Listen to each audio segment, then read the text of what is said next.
Welcome to the Wine Down with Kev podcast, the Dream Chaser podcast. We talk about all things insurance, all things business, and how we deal with the daily grind.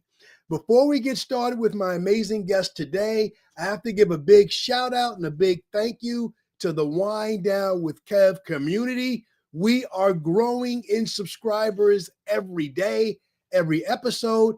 Why shouldn't today be any different? So if you're already a part of the Wine Down with Kev community, thank you. If you like what you see and what you hear today, whether it's now at the end of this podcast, please click the like and subscribe button at the end. We can't do this without you. We want you. We need you to keep this going.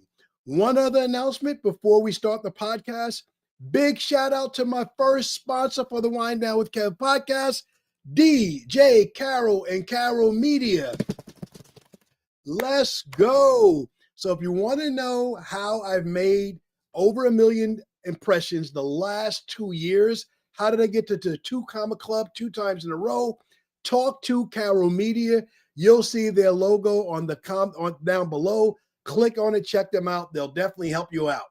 That being said, commercials out of the way. You didn't tune in to hear me. You tuned in to hear my guest. This guest is an amazing friend. He's a fellow insurance coach with me, with CWC Coaching. He went to IU, Hoosiers. He has an agency in Park Ridge, Illinois. He's won the Elite Performance Award. That's the top of the food chain at Allstate here, for those that don't know. He's been an honoring winner multiple times. He won the MDRT. What you talking about, Kev? $1 Million Roundtable. He's won national conference multiple times, national forum. He's heavily involved in the community. He does a number of things. Best company, African Americans diversity. Best companies, Latinas. He served as the Park District Commissioner for Park Ridge. All around involved guy in the insurance industry in Allstate, leading his agency, coaching other agencies, most importantly, giving back to the community through the Allstate Foundation, through LIMRA, the Life Insurance Marketing and Research Association. Ladies and gentlemen, please join me in giving a warm Wine Down with Kev welcome to my friend, my brother, John Tuttle. That sounds good, Kevin. I'm like, wow, I can't wait to see this guest. And I'm like, oh, it's me. It's you, John. What did I miss, man? I Facebook stalked. I searched your website. What did I miss in your introduction? No, I appreciate it. I think the number one thing, I feel that I'm blessed. I have a great, amazing wife, family, kids, and I got a great team to work with every day. So I feel like it can't get any better. So I appreciate the warm accolades. I'm always one of those that I'm just like, whatever. It's just like, I'm here to help. And I really value your friendship. I'm glad DJ Carroll's I'm going to give him a shout out. I work with him. It's an amazing opportunity that he presents to agents as far as like getting those impressions out there. Same thing. Like he does amazing work. So I'm glad that he's helping sponsor your Wine Down with Kev. Like great concept. So nice job. I love it. I love it. Yeah. Carol Media has handled my podcast, my social media for a couple of years now. I could not reach these numbers by myself, but this is not about me. This is about you. And John, I have this like insurance track line of questions that I usually run with, but in our 5-minute pre-conversation, you got some stuff going on in your agency that we want to talk about. So people listen to this podcast, I kind of interrupted John because he has a massage therapist in his agency today, taking care of his staff. Now, a lot of staff listening to this call, they're going to be looking at me and their agent like, what's going on? So, John, talk to me. What part of the insurance game is it that you have a massage therapist come in to take care of your staff? Yeah, so I learned a long time ago, you really got to take care of the people that work on your team, right? So if this was an easy job, everybody would do it. Our troops, I call them our troops, right? They're the front line. They're helping take care of business every single day. Once a quarter, we have ours come in, and it just, you can just tell, like, after she's here, it's just everybody's more relaxed, everybody's happy. A friend of mine, Lisa Justino, is an agent. She used to be an agent. She had a lot of success as an agent. Now I believe she's an EFS now, but it was her contact years ago when I was in Chicago. Like, she connected me with this person, and every year consistently we brought her in, and everybody, like when I said Lily's coming, everybody gets so excited, and it's like, Lily. And then one of our team members today, she's like, I don't know who Lily is, our service manager. And she's like, I don't know who Lily is. And I didn't realize she hadn't been here since, Lily's here. So Stephanie flew in. We have an event tomorrow night recognizing 2024. We invited all of our remote team, but unfortunately not everybody could get in, but we have people flying in today, and just celebrating 2024, and just put ourselves in a good place for 2025.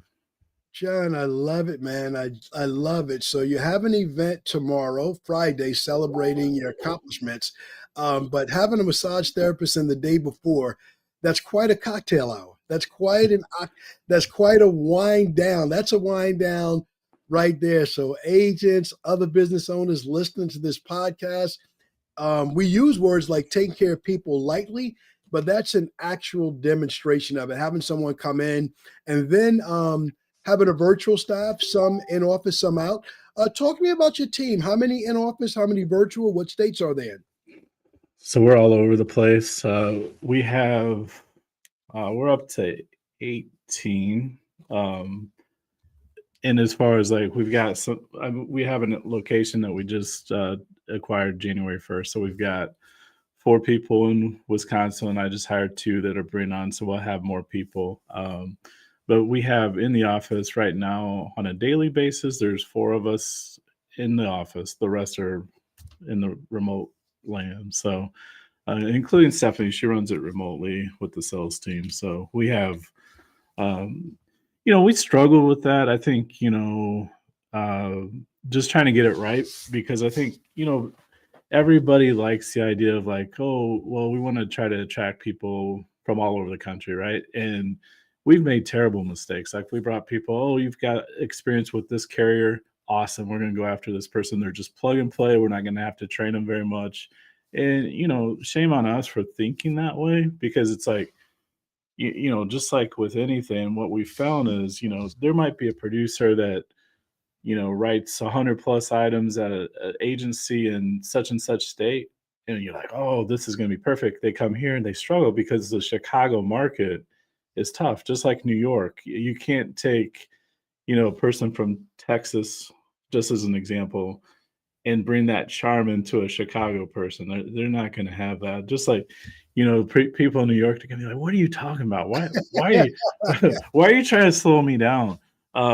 Just get on with the numbers, like it's a different pace, right? Of life.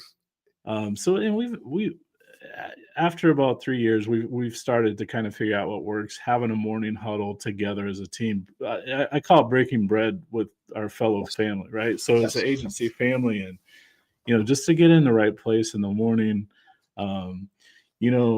I know that you're big in Chat GPT. So what I did, I'll just show you something. I have this on my desk just because it keeps us on track. Like, what are we talking about each week? So like this week, we're looking about identifying opportunities. So we take turns as a leadership team.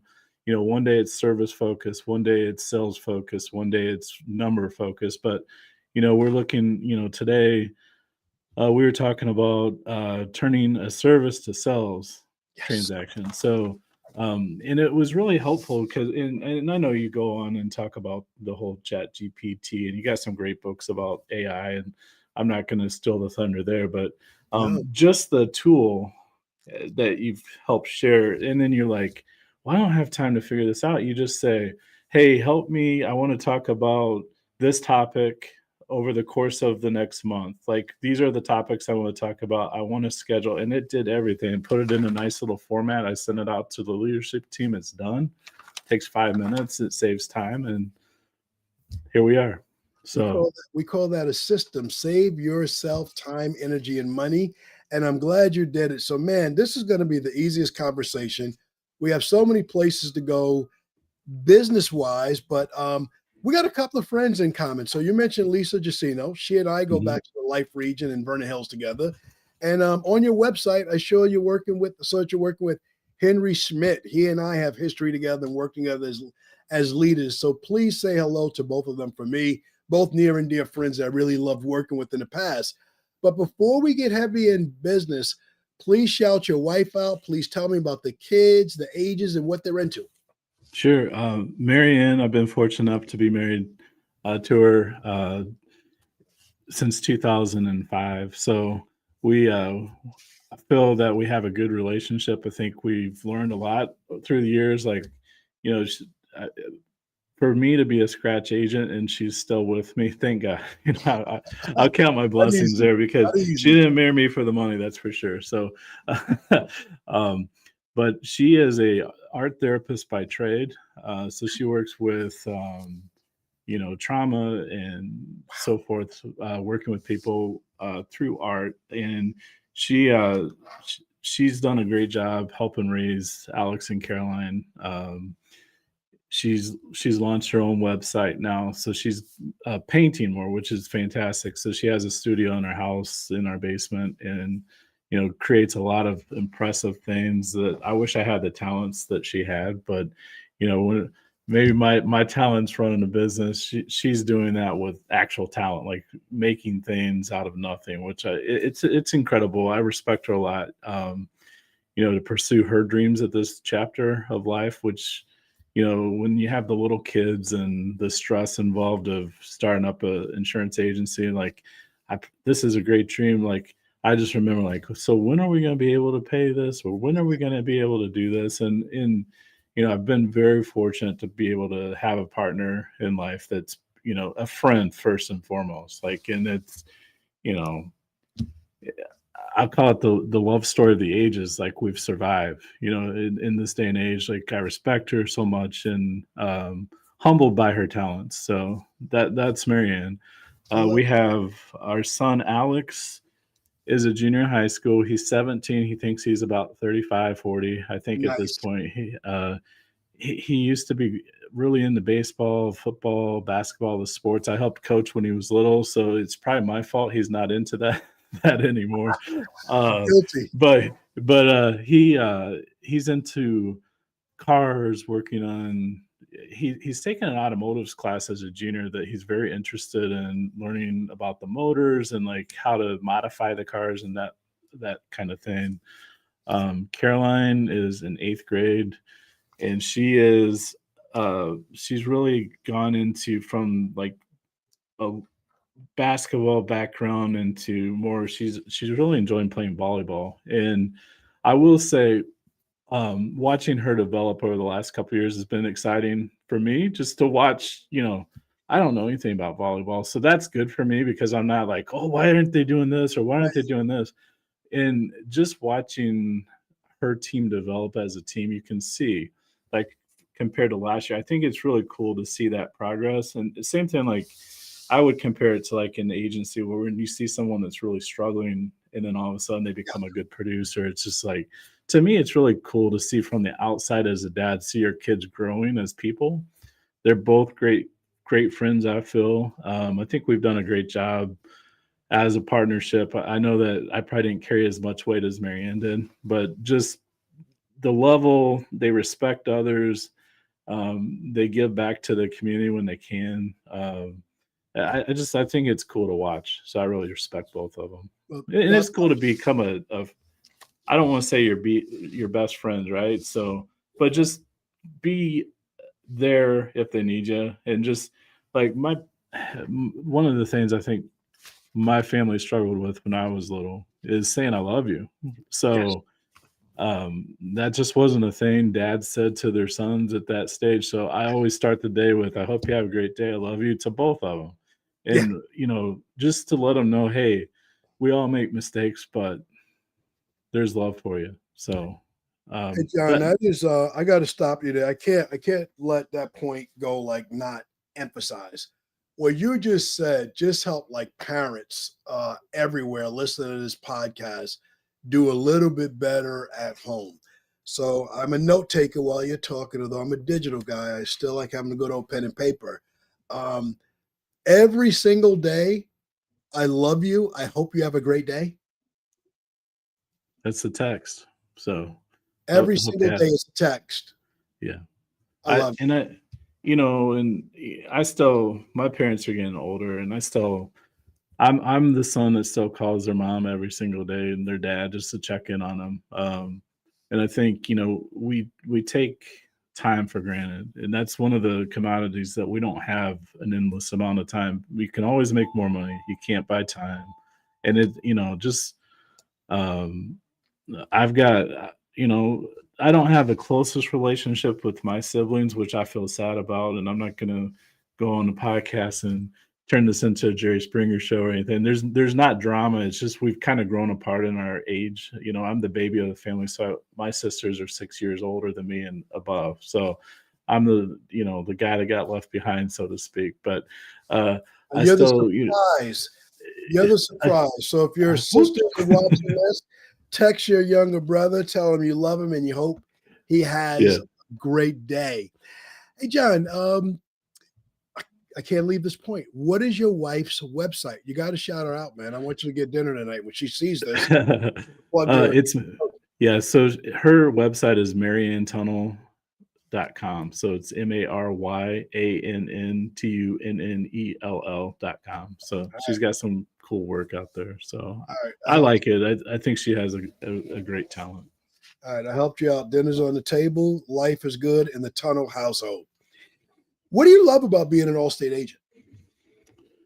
That's a great question. I think when I first got into it, I liked the concept of being able to own a business, right? So, from the early days, I remember if you looked at me going through college, I always had two or three jobs. I was always trying to make money. I had that hustle mentality, like you've got to earn as much as you can. So, I had friends that were doing stuff. I was trying to pay my tuition myself, and so it was just like it's a lot to deal with. So, um, having that lemonade stand when you're a kid and being like, oh wow, I earned $5 or whatever it is, that to me, I always liked, hey, I'm in control of my schedule. I'm in control. If I make stupid decisions, it's on me. It's not on somebody else. So I think just the flexibility of owning an agency, being able to expand it if you choose to, right? So like there's a lot of agents that kind of checked out, if you will, and they're waiting for someone to say, "Hey, it's time to invest marketing." I'm not that guy. I'm all in. All the chips are in, and it gives me the ability to. I think one of the best feelings to me is being able to sponsor that. Whatever it is that we did. Compass to Care is a local charity that helps get families in the community to the right place where their kids are going through chemotherapy. It helps provide that. So at Christmas time, in the past, we've always done, the Toys for Tots. This year, I reached out to them. I was like, hey, would there be could you pair us with some families where we could just pick, some families to help get gifts for their kids because they're going through some tough times. We were able to help 11 families this past December with a wish list. Like, by all means, like, you know, not everything on the list, but just being able to provide, a small token from us. I think that's really cool because, I remember being a scratch agency owner, and my first Christmas, I couldn't even buy Alex a present, and it was his first Christmas. It was like I looked and I'm like, $500, is this right? And I'm like, oh, I don't know if I'm going to survive, but someone's looking out for me out there in the world. So maybe it was my mom and dad just praying for me, or who knows what got us through. But I was able to survive, and I think just being able to invest back in the community, if when the opportunity, not, you can't say yes to everything, but just being able to help sponsor the local little league team or the local football team or local basketball teams doing stuff. We have friends of the park in the community where, just giving some money here and there to causes that can really impact the community. And it's not from corporate, it's from me. And it feels really good to do that and just to be able to give back. And, I think since I've been around, there's always been agents like you that have been friends or, mentors. And like, I really think it's cool that the Allstate family of agents, Yeah. it's like a brotherhood, sisterhood. Like everybody's willing to share and give back to their communities and teach you things. And I mean, what a cool place to be. So that's what excites me. Well, it's an incredible place to be. So I want to ask you two questions. I want to ask you, how did you get started as a scratch agent back in 2007? And then the follow-up, there's a funny story there. The follow-up question for people in the Chicagoland area or Wisconsin or around the country that might want to work with you, how hard is it to get started in this business? But start with you, and then let's talk about others. How can somebody get in the insurance business? Sure. So my journey was I had a friend. I was in retail prior, so I was in retail management. Finish Line. I don't know if you're familiar with Of that. course, I know of course. me and Bo Vincent have a lot of common places that we've been and people we've worked with. But so I was a store manager with the Finish Line for several years. They moved up to Chicago, so I was working training managers up here because this market was really hard to get people, to stay. And they just didn't have a lot of trainers up in this area. So I moved up from Indianapolis. Selfishly, I had my eyes on Marianne, so it was kind of a no-brainer. They moved me up here, and then we rekindle the relationship. So I moved up here and started to train people. And I got to the kind of like that place where I'm just like, if I'm going into the future, getting married, I don't necessarily want to work nights and weekends. I had no problem when I was single, and it wasn't a problem. So selfishly, I got into insurance from a friend of mine. He had me come over to AAA, so I worked there for about 2 years. My first, actually, I take that back. My first gig was Aflac. So I Nice. worked about a year at Aflac, and I don't think I earned anything, but I had a good run. I got kicked out of, at that time it was the Sears Tower, so I would pretend to have an appointment every single day and just get kicked out. So security by the time I'm like, "No, John, You're hanging you out don't on have the an appointment." Magnificent Mile. Yeah, this is a Yeah. pretty area to hang out when you're not working. It's nice down there. Yeah.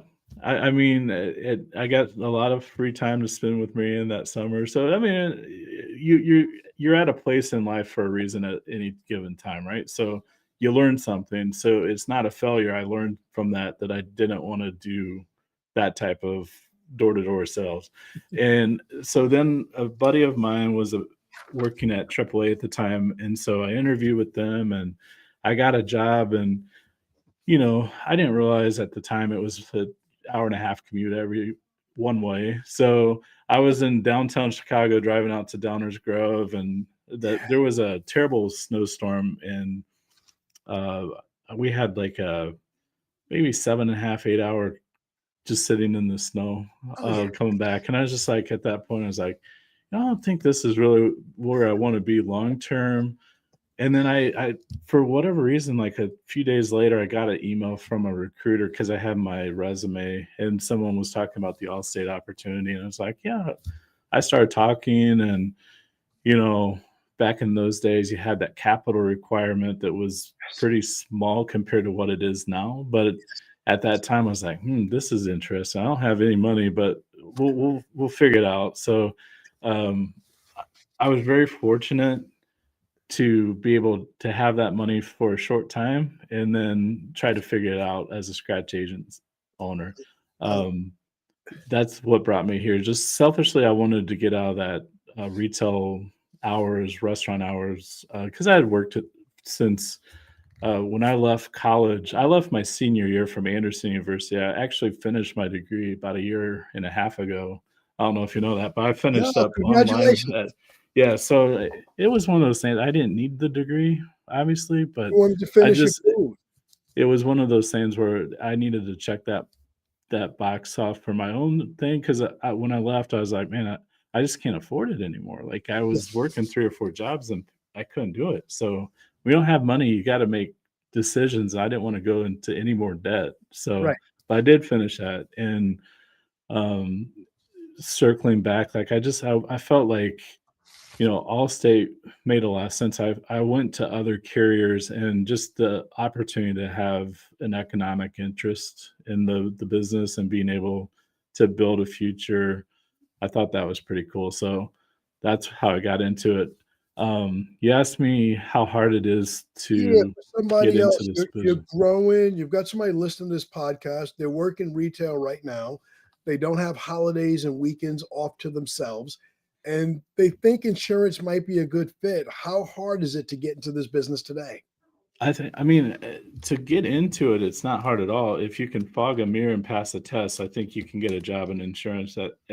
And I say that because there's a lot of agents out there that they just think if they hire someone, it's just going to magically happen. So I will say, out of my class, we had 32 people that started in my class. When I say class, it was the class I went through. That there's other agents in this region at that time. Um, of those, I'm the only person that is still here. Now, I don't say that to scare people. I think with the right mentorship, I think with the right experience, I think anybody can take an opportunity and be successful with it if they're willing to do the work. I think a lot of people just think they look at the business plan that they discuss with a leader, and they're like, well, if you go here and this is the cash flow model, they don't show you the work that it entails behind the scenes. And hey, you're going to be the janitor, you're going to be the CFO, you're going to be the CEO, you're going to be the person that greets people, you're going to be the person that takes the money. Like the IT job is guy, you're endless. wearing all of the hats. So if you're recruiting today with your increased size, I imagine you're recruiting at all times. What are you looking for? What's the ideal person to work in the tunnel agency family? What are the qualities you're looking for? Yeah, so I think at one point we were just really focused on having somebody that had that experience with us, like with Allstate. But I think if you've had success in sales and you can show us sales success, I think whether you're in car sales, whether you're in, the I mean, restaurants, I think a restaurant bar experience is really good for us because you have to learn how to work with people, how to serve them first, right? So like you're looking, and I know Bo says a lot, but you have to look at it as a person versus a policy. And I think that's really critical to have success. I'm looking for what kind of energy does this person bring to the team? Like, I think I would hire on blind enthusiasm all day, any day. Like, if you have blind enthusiasm, you're excited, you make me excited. Like, you can't train that, right? You can train all the stuff about the insurance, the boring stuff of insurance, but you can't teach a personality. And I think that's where a lot of people get so hung up on, oh, I only need somebody with this X experience.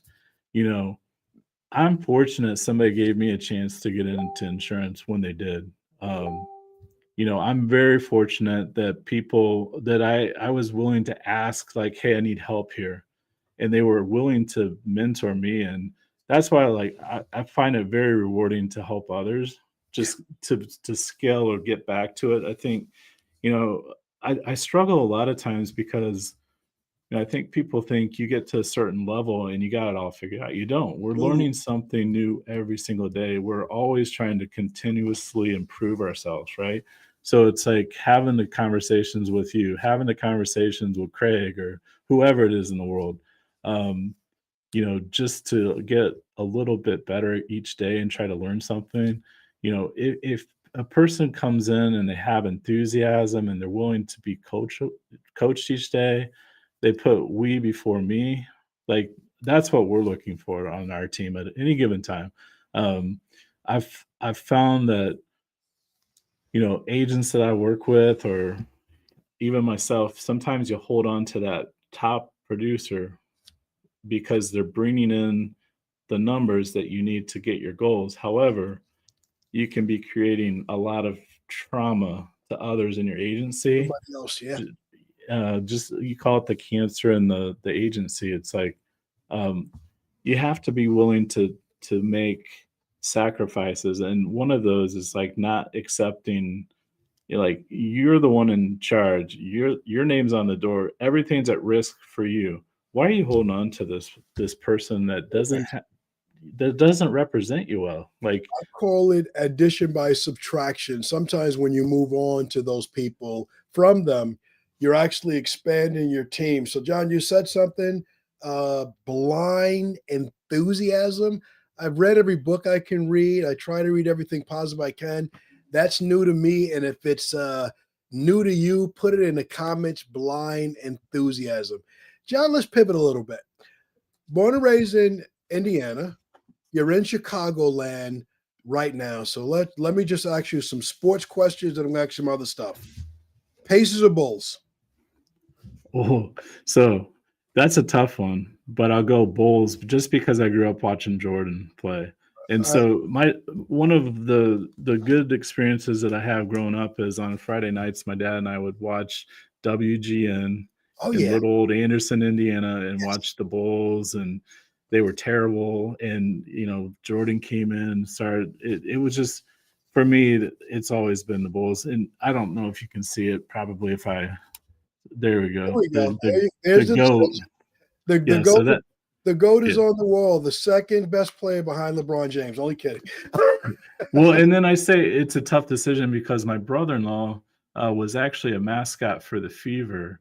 And so his good friend is the mascot Boomer, and Boomer is getting up there in age as far as the Pacers. So, I mean, I was fortunate enough to go see some great games at the at Market Yeah, Square Arena that then became Conseco. I don't even know what it's called now, but just watching Reggie and Knicks versus Pacers, and we've I was talked about hoping that. I was hoping you wouldn't say that. That's a trigger for me. That's traumatic. John Starks versus Reggie Miller. It doesn't get better. You got front row. You got celebrities coming in to watch the games. It was very. I think we saw an era of basketball that doesn't exist anymore. I That's, will say the Bulls are fun to watch now. It's still. yeah. They got a young team, and it to me it's I think basketball has evolved, and I still like college basketball a little bit more than the Yeah. NBA nowadays. Hoosiers, Indiana. Who are we rooting for? Yeah, I like the Hoosiers. I like to watch Notre Dame, or not Notre Dame, North Carolina. Okay. I've always liked to watch the Tar Heels. The Duke North Carolina rivalry is fun to watch. Alabama's got a good team to watch. They're fun to watch. So They're good. All right. Off of basketball, Cubs or White Sox? definitely the Cubs. All right. I don't want to divide your customers. You're like Park Ridge, a little bit northwest of the city. So you got customers on both sides. Definitely the Cubs. Bears or Colts? So I WG. will say that the Bears have grown on me, but I was definitely a Colts fan. I was one of the only people in Chicago rooting for the Colts when they won the Super Bowl against the Bears. Because I lived in a condo at the time. I remember our neighbors every time, like when Hester ran the return for the touchdown. It's just like they were like cheering. I'm like, oh brother, this is going to be a long day. And then, just watching the Colts win that, we had training camp. The Colts used to come into town in my hometown, and they would go to Anderson University for training camp, and just getting to see like that stuff and seeing like Peyton Manning come in after Jeff George and those days. It was pretty cool to watch. So definitely was a stronger Colts fan back in 07. I will say that it's going to be an exciting year to watch the Bears continue to evolve around Caleb Williams, and I think they're building a really solid team that is with the new coach coming in. I think they're going to be fun to watch next year. So I do have a jersey from both or sweatshirt from both. I still like them both. Nothing wrong with that. All right. We are in the Midwest. One of the reasons I wanted to do the 50 podcast with 50 agents from 50 different states was just to talk about geography and weather and what that means in different places. Chicagoland, you've already given us one story, sitting for 7.5, 8 hours on the Ryan, on the Eden Expressway, snowed in. What's the worst weather storm you remember? And talk about some of the ways that, as a local Chicagoland area agent, that you have to make sure your customers have the right coverages to show up for them on those worst days, not the best days when we're talking about price, but the worst days, knowing what happens, knowing the snow, knowing the wind. What do you make sure that, as a local agent, they have to have? Yeah, so I mean that's a great question. I think what's been really surprising over the last, I mean, just Mother Nature has just shown her fury, and we've been, we've really been impacted with tornadoes in Illinois, which I never thought, like in Chicagoland, we would be like dealing with tornadoes. We've got tornadoes. We've got severe hailstorms, severe, ice dams happening, just freezing conditions. We've got snowstorms. I would say, some severe, like with our customers, we've had some really bad experiences where they've had space heaters and then the house has gone on fire. And it's just, it's so tragic to see a family get displaced first off, but not to have, you know, replacement costs on their house just to save a little money here and there. Like, we've seen the value, like those additional living expenses. You can never have enough. We had a customer of ours that was displaced for 28 months as they were rebuilding, just because in Chicago, most things move fast when it comes to people, but when it comes to a building permit or that kind of thing, you can just get stuck in a queue and it just takes long. So just, dealing with that family and, I thought claims did an incredible job showing empathy to the customer, but they were kind of in a hard spot because they're the ones in the customer's mind that they're the reason why the house isn't being, but no, it's, permits are delayed or, they have to wait for this council to vote and say, yes, you can do this. And that's been a challenge to see. And, the whole tornadoes when people lose their entire everything that they work for and just I mean it's tragic. And we have a lot of hail that goes through usually April through August timeframe most of the time. We've even had it in December the last couple of years, but people that don't realize that they need, they've got the older car and they take off the collision and comprehensive. Well, the comprehensive is what you really need in the Midwest. So if you have the flooding that randomly, we had a NASCAR race a few years ago and we had flooding that day, like I want to say it's July 4th. I'm not going to misspeak on a podcast. I don't know the exact date, but around July 4th. And we had these floods and, people, their cars are parked. And if you don't have comprehensive, you don't have coverage. And, unfortunately, there's a lot of agents that will sell on price and just, get the bare minimum just to have a policy on the books. And they don't really educate the customer. And I think, we talked a little about that today on the call. It's like, hey, when you have a customer and you're doing a mini review as you're talking to them, hey, these are some things that our customers have experienced lately. I would just want to make sure, like, do you have a basement? Because if you don't have water backup, as the pipes freeze and water starts to come into your house, like, unfortunately, you don't have coverage. So just, being mindful of, you might only talk to the customer once or twice a year and just making sure you're covering as much as you can. Not that, we don't have the responsibility to read the whole policy to the person. They do have, responsibility to read it, but point out what they don't have. That it makes sense here in the Midwest. Like, do they have water backup? We get a lot of rain. And if they have a basement and it floods, if you don't have flood coverage and you don't have water backup, unfortunately, that's going to be a problem.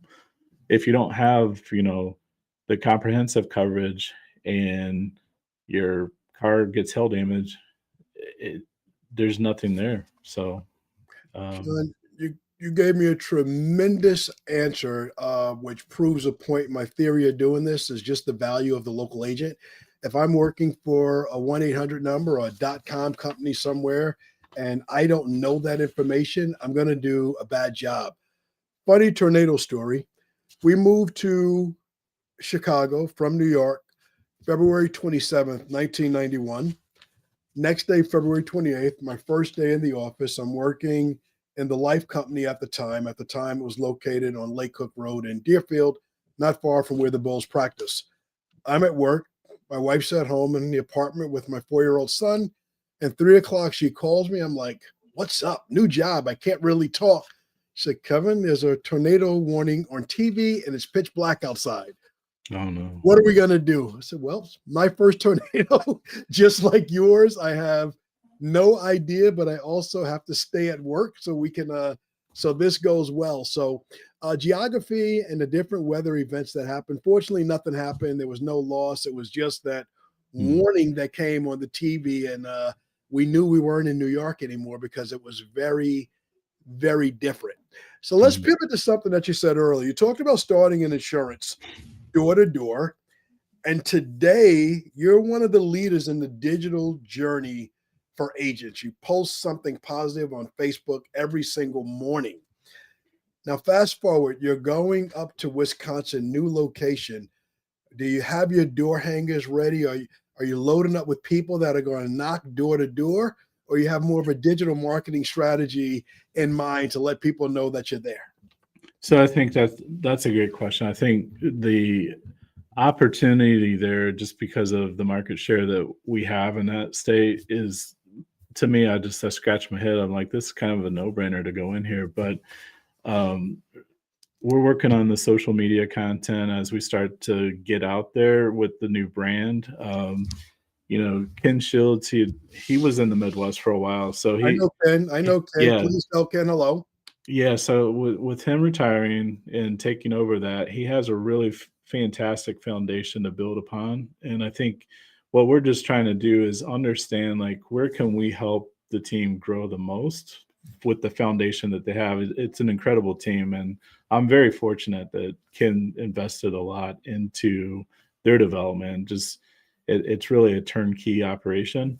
We're going to try to figure out the opportunity. Digital marketing, definitely. There's a lot, the state is, I might have to actually look into becoming a Packers fan there as well. So you're rocking the green today. I was wondering about do you have a cheese head behind you that you're going to throw on and do some videos with the cheese head? You can drive. I might have to. They have a very passionate following there. And so Lake Geneva is kind of an interesting area because it's got Bears country from all the people that go up there from the city to take over the town. So, but it as far as like the digital marketing opportunity, as of right now, there's not a lot of presence there on social media as far as, the local agents. As much as I'd like to go door to door, I think, I think our time is spent a little better, hopefully getting our message out through, right now we're giving away a TV for the Super Bowl and just, trying to build referrals and trying to get people to talk to us. And I think as we start to, expand, I think the problem is you don't want to put your foot on the gas too much until you understand where you're at. Yes. And I think, we need a few more people there, I think, to turn on some of the levers that we use here in Illinois, as far as, different lead vendors that can connect you with people to talk to. Right. And it's like, that's a whole process, because if you're not used to that volume of calls and that volume, it can really be intimidating to a great producer. Like, they have a great team. And I think just giving them the support that will get them to the next level. I think our goal is to go in there and understand and just help. Like, we're not there. I think there's a lot of fear when an agent takes over another agency, because, there's change and, oh my gosh, how do we do this? We've always done it this way. And hopefully John's not a you know what, and I think just the opportunity to assess things. I think that's a talent that I've been able to have throughout. I played chess as a little kid, so just being able to try to look at things like, hey, if we do this, this is going to happen, and just trying to think about things before you just implement a lot of change and bring them into the EOS world is going to be beneficial because they have a great team, and I think all we need to do is kind of add some of our process work there just to help support them, do digital marketing, get the word out that we're there, that we, Ken's retired, but we're still here in the neighborhood. I think, another exciting thing up there will just be like local sponsorships because it's a different way of life than in the city, for sure. So just, a little laid back, maybe we'll give away a cooler and maybe put some cold beverages in there or something, just to get that local presence. I think, just supporting the people that are in place there and building that team. We've got a couple people coming on board, which I'm really excited about. I think with all the changes with the TCPA stuff and the lead sources and everybody's worried about, it's like, well, maybe we'll just bring some more people and just grow locally at one contact at a time, just like we did back in 2007. Referrals, the lost art of asking for referrals. Why don't we ask for it? People are they're so comfortable waiting for the phone to ring. It's like you got to get back to that mindset. Like you said earlier, you're hunting, you got to eat. So how are you going to provide for your family? You've got to look at it different, and it's a different age. I think there's a good combination of digital marketing that you can do to bring people in, and then hopefully you've equipped the team with the right training that they're not afraid to ask for a sell, or they have the confidence, right? So just practicing role playing, like, let's work on this so that we're prepared to talk to them. I love it. You've given me great answers. You've given me an incredible podcast. I think anybody listening probably taking notes on the podcast. My last question, I try to ask everyone, at least when I'm on point and paying attention. So if you've listened to this podcast or watched it closely, you'll remember that John is a very large agent. Not going to give away your new size, but it's massive. It's huge. You're in the top whatever percentage of agents that are a certain size. But you also have a wonderful wife and two wonderful kids. This is very stressful work. Doesn't matter how calm you and I try to project on the exterior. Stressful work. Last question. No, second to last question. How do you decompress? How do you wind down at the end of the day? That's a great question. I think my dog, I call it dog therapy. So we have a rescue Labrador Retriever, and I think just no matter how bad your day is or excited, she's there, right? And she's excited, and I think you have to look at that as like, I'm home. Let's leave it there as much as we can. And everybody struggles with it, whether you're coming into work and try to leave home behind if things aren't glorious that morning, and you get home and maybe you've had a rough day, and it's human nature, but I think it's just trying to protect the people that you love around yourself. Like, if I'm feeling in a funk, maybe that's my time to take a walk or do a meditation. I like the Peloton app where you can just do a meditation and just put yourself, I don't think none of us have it like totally figured out, but I think, if you're struggling, reach out to a friend, call them. Hey, I'm having a bad day. I just need to talk to you for a few minutes, bounce some ideas off of you. I think Abby, my dog, she doesn't judge me. Nice. I take her on a walk, just fresh air, exercise. And I'm trying to get back to the basics of trying to work out each day. And just to get yourself physically, mentally, spiritually in a better place, I think are three things you should work on each day. And, I won't lie, every once in a while, and a nice little adult beverage helps for, just a calm little drink. I'm not saying in excess, but just having a nice little pour of whatever. Wine Down with Kevin. All right, gentlemen, you've been a fantastic guest. anything at all that you want to talk about I didn't ask you about? You want to talk about your coaching programs, availability? What are you looking to do in 2025 that I didn't ask you about? I'd love for you to have the stage and give that as your final word, and then I'll wrap up. I just say, I value the relationships we meet in this business. I value your friendship. I appreciate the opportunity to be on here.